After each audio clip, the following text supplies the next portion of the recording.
Good morning. Good morning sir.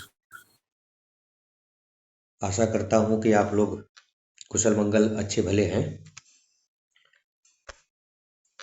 और अपना परिचय के साथ मैं शुरू करता हूँ। मेरा नाम आशीष पाल है। मैं कंपनी सीईओ एवं फाउंडर प्रयागराज से बात कर रहा हूँ। और प्रोसेस बता दूँ, कुछ लोग नए भी हो सकते हैं। ये वार्निंग की मीटिंग जो होती है, एक्चुअली में आपको गाइडेंस की होती है कि हम अपने कार्यक्रम संबंधित, रोल प्ले संबंधित आपको जानकारी देते रहें। सेम लिंक पर, जिस लिंक पर आप अभी ज्वाइन किए हैं, एग्जैक्ट 1 बजे आप ज्वाइन करके किसी भी डाउट को और क्वेश्चन आंसर सेशन को कंप्लीट करते हैं।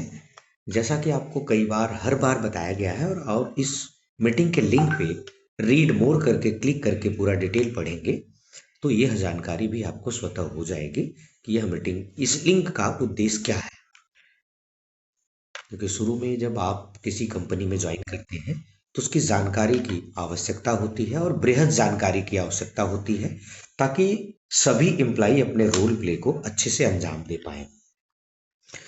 तो अतुल की टीम से जितने लोग हैं, आप लोग स्टार्टअप अच्छा किया है। इसमें राजू बर्मन जी हैं, इन्होंने बेहतरी से किया है। बाकी लोग भी अच्छा कर रहे हैं।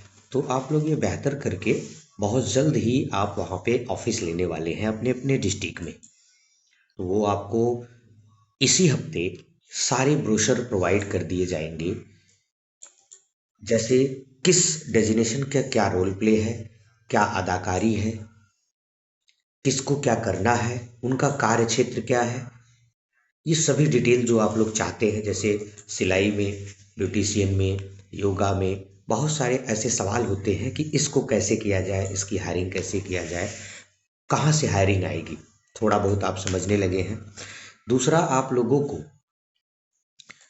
बता दें, हमारा जो यूट्यूब चैनल है उस पे ये वीडियो अपलोड भी हो जाता है, जिसमें आप लोग अपडेट और लेटेस्ट वीडियो को सुन करके कार्यों का समझने का प्रयास करेंगे। तो सबसे प्रमुख बात है कि आपकी टीम सुसज्जित होनी चाहिए। यदि आप किसी कंपनी की तरफ से योद्धा योद्धा है समझते हैं, तो आपको संसाधनों की ज़रूरत है। जैसे आपके आईडी कार्ड, आपके लिए ब्रोशर, ये सारी चीज़ें आप लोगों को समय समय पर भेज दिए जाएंगे। तो अभी हम लोग इंतज़ार कर रहे हैं कि कितने लोग कंफर्म हो पाएंगे, तो उनको एक साथ में उनके घर के पते पे कोरियर मिल जाएगा। तो 2 दिन में आप लोगों को सारे ब्रोशर ये प्रोवाइड होने वाले हैं धीरे धीरे। बाकी आप लोगों के जो इंटरव्यू हैं वो कंटिन्यूसली हो रहे हैं, प्रोसेस हो रहे हैं, और सारे ऑफर लेटर रिलीज हो रहे हैं।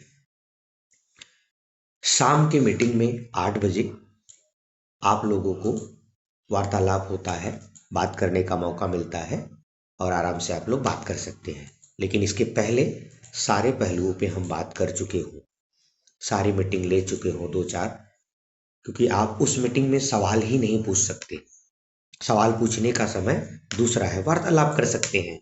आपसे भी सब पूछा जाएगा, आप कैसे काम कर रहे हैं, कहाँ क्या है, वो आप रिपोर्ट करेंगे। एग्जैक्टली आप समझिएगा, 8 बजे वाले लिंक रिपोर्टिंग लिंक है, क्वेश्चन आंसर सेशन वाला 1 बजे। तो अब हम आपको थोड़ा सा परिचय दे पाए हैं। तो आप लोगों को ये जो ब्रोशर मिलेंगे, इसको विधिवत आप लोग याद करिएगा, ताकि आपके दिमाग में ये सेट हो जाए कि किसका रोल प्ले क्या है। ये बहुत सारे सेंटर इसलिए ओपन करवाए जा रहे हैं कि बहुत सारे लोगों की बेरोजगारी को कम किया जा सके। लेकिन योग्यतम एम्प्लाई हायर करने के लिए आपको ख्याल रखना पड़ेगा। लापरवाह एम्प्लाई जो है हमारे काम को खराब करेगा और आपके करियर को खराब करेगा। अच्छे मैनेजर की पहली पहचान यही है कि हम किसी को हायर करते समय पूरी तरह से अश्योरिटी ले लें। क्योंकि कोई भी एम्प्लॉय बिना सैलरी के काम नहीं करेगा, और उसकी सैलरी नहीं जाएगा तो वो हमारी बदनामी भी करेगा। तो उससे पहले हम उसको क्लियर कर लें। अगर वो अपनी सैलरी जस्टिफाई नहीं कर पा रहे हैं, झूठ बोल रहे हैं, गलत रिपोर्ट दे रहे हैं, तो उनको सॉरी बोलने में हमें कोई संकोच नहीं होना चाहिए, और आपको भी संकोच नहीं होना चाहिए। क्योंकि कंपनी सिर्फ आपकी सैलरी की जिम्मेदारी ले पाएगी, लापरवाह लोगों की सैलरी की जिम्मेदारी बिल्कुल नहीं ले पाएगी। तो यही हमको ध्यान देना है कि हम ऐसे लोगों को अपने साथ ज्वाइन कराएं कि वो योग्य लोग हैं। लेकिन अब आप एक सवाल अपने मन से पूछिएगा कि आपको कैसे पता कौन सा बंदा योग्य है, कौन सा बंदा योग्य नहीं है। क्योंकि हम चंद मिनटों में इंटरव्यू के दौरान विशेषज्ञ नहीं हो सकते, बहुत ज्ञानी नहीं हो सकते और किसी को जज नहीं कर सकते। लेकिन हम जब किसी को प्रैक्टिकली मेथड पे उतार लेंगे, उसके रोल प्ले पे जो बातें हमने समझाया है, तो ये 8-10 दिन में, 2-4 दिन में सभी बातें क्लियर हो जाएंगी। तो कहने का तात्पर्य है कि हमें मौका तो सबको देना है, अवसर हमें सबको देना है। ये नहीं है कि हम जज कर लें कि ये बंदा काम हमारा नहीं कर पाएगा।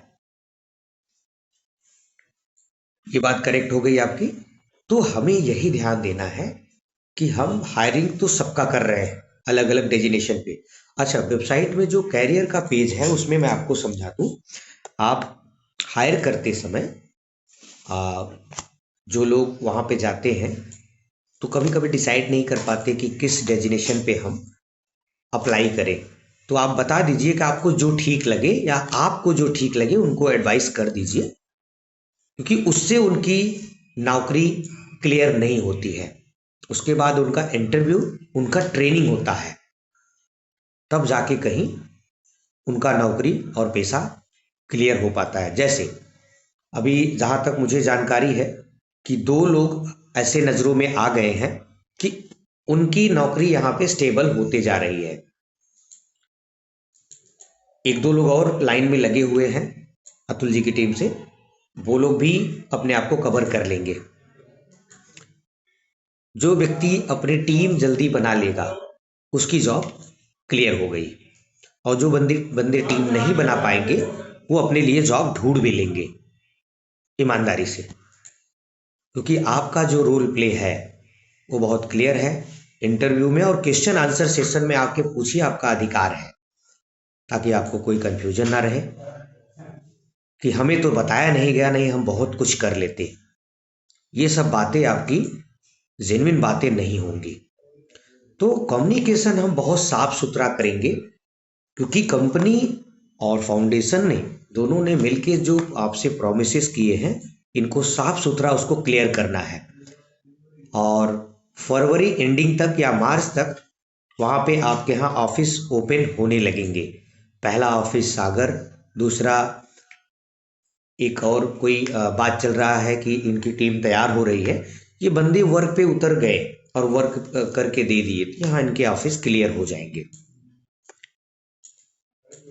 तो उसकी कोटेशन आपसे मांगे जाएंगे, ऑफिस का आकार आपको बताया जाएगा कि इस प्रकार का आप ऑफिस सर्च करके एक कोटेशन बना लीजिए, कितने फर्नीचर में खर्चे आ रहे हैं, कितने क्या आ रहे हैं, वो आप लोगों को सारे पेमेंट कर दिए जाएंगे। तो आप लोग सबसे पहले और अच्छी गति से अपनी टीम को तैयार कर लीजिए, अपनी हायरार्की को समझ लीजिए। 1-2 दिन में हमारे तरफ से आपके सारे ब्रोशर नंबर वाइज मिल जाएंगे, जो आपको समझना है कि किसको क्या पद दे, क्या योग्यता है। अब सीनियर मैनेजर में मैं आपको नाम ले लूँ, डिस्ट्रिक्ट कोऑर्डिनेटर और ब्लॉक कोऑर्डिनेटर, रिलेशन मैनेजर और सीनियर ब्लॉक कोऑर्डिनेटर, ये एक्चुअली वहाँ के सीनियर हैं। इनको बिल्कुल पता होना चाहिए किस बंदे को कैसे हायर करना है, किसकी एज क्या होनी चाहिए, किसका एक्सपीरियंस क्या होना चाहिए, किसको क्या कार्य दायरा क्षेत्र देना है। ये सब बातें आप लोगों को एकदम क्लियर होना चाहिए। अपने ब्रोशर को लेकर आप उनसे बात करेंगे, और जैसे ही आपको लगे कि किसी बंदे को आपने गलत हायरिंग करवा दिया है ब्लॉक कोऑर्डिनेटर पे, जबकि वो लायक नहीं है, उसका डिमोशन करा के उसको बचा लीजिए, क्योंकि उसने भी ट्रेनिंग दिया है। उसको समझाकर कि बेटा देखो, आप अभी इस काम के योग्य नहीं हो और आपको करना है जॉब, तो मैं चाहता हूँ आपको बचाना। आप 3 महीने यहाँ काम करके फिर से प्रमोट करके आओ, मौका मिलेगा आपको, सभी लोगों का प्रमोशन होगा। जेन्युइन बातें कर लीजिए। तो आरएम और एसबीसी दो लोगों का जो डेफिनेशन आपको बार बार बताया गया है, मैं आज फिर से परिचय करूंगा कि आरएम सिर्फ बिजनेस पार्टनर और बिजनेस एसोसिएट बनाएंगे मार्केट में घूम के डोर टू डोर, और एसबीसी गांव में ही 9 से 6 घूमेंगे और डोर टू डोर वो अपने कैरियर पेज का प्रमोशन करेंगे। प्रमोशन करने का मतलब है कि लोगों से जॉब अप्लाई करवाएंगे।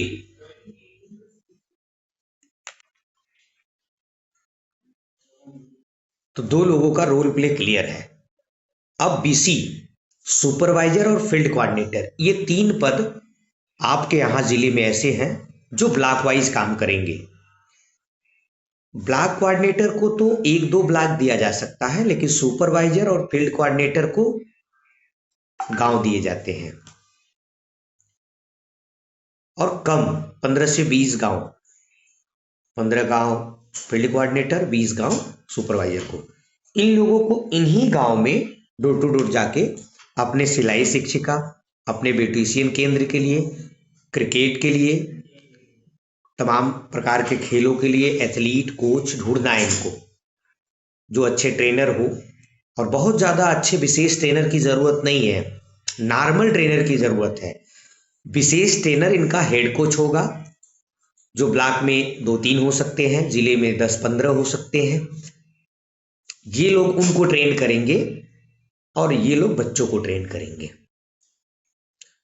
तो ये कई प्रकार के जो ट्रेनिंग सेशन हैं, ये ढूंढना है हमें। विशेष रूप से हमें यही वॉच करना है, प्रत्येक मैनेजर को, जो जूनियर है 5, सीनियर है जो 12 फॉर्म पर डे भरना है, तो ऐसे ही लोगों का भरना है कि देखिए आपके पास क्या योग्यता है। आप ट्रेनर हैं, क्रिकेट जानते हैं, आप टीचर हैं, टीचिंग जानते हैं, मैथमेटिक्स इंग्लिश पढ़ाना आता है, तो आपको हेड टीचर बनाया जा सकता है। कुछ टीचरों को आपको कोचिंग कराना है, ये तमाम चीज़ें, ठीक है। तो ये आप लोगों को हायरार्की समझनी है और ये फॉर्म जॉब अप्लाई करवाने हैं, क्योंकि जब आपका ऑफिस ओपन होगा तब आपको एम्प्लॉय डबल की ज़रूरत पड़ेगी। जब आपके यहाँ कुटीर उद्योग की स्थापना होगी और कुटीर उद्योग कराया जाएगा, तब आप एम्प्लॉय तुरंत ढूंढ नहीं पाएंगे। इसलिए हमारे पास डेटा होना चाहिए और लोग होने चाहिए कि हम उनको मैनेज कर सकें। तो आज के लिए इतनी ही जानकारी। बाकी आप लोग अपने ऑफर लेटर, अपने कम्युनिकेशन का इंतज़ार करिए और ख़ुद कम्युनिकेशन करिए। सभी लोग अपनी आईडी अप्लाई करके मैसेज करके मांग लीजिए, और आपको एक नंबर सर्कुलेट भी होगा कि किस नंबर से क्या आपको डिमांड करनी है। वो डिपार्टमेंटल नंबर होंगे ऑफिस के, और इसी नंबर पे आपको कोऑपरेट और मैसेज करना है। वैसे आपके व्हाट्सएप ग्रुप बने हैं, अपनी समस्याओं को वहाँ भी आप लोग शुद्ध हिंदी में लिख सकते हैं, उसका जवाब हमारी टीम आपको देगी। तो आपके पेशेंस के लिए धन्यवाद। आप सभी लोग लेफ्ट करें और अपने काम में लग जाएं। Thank you.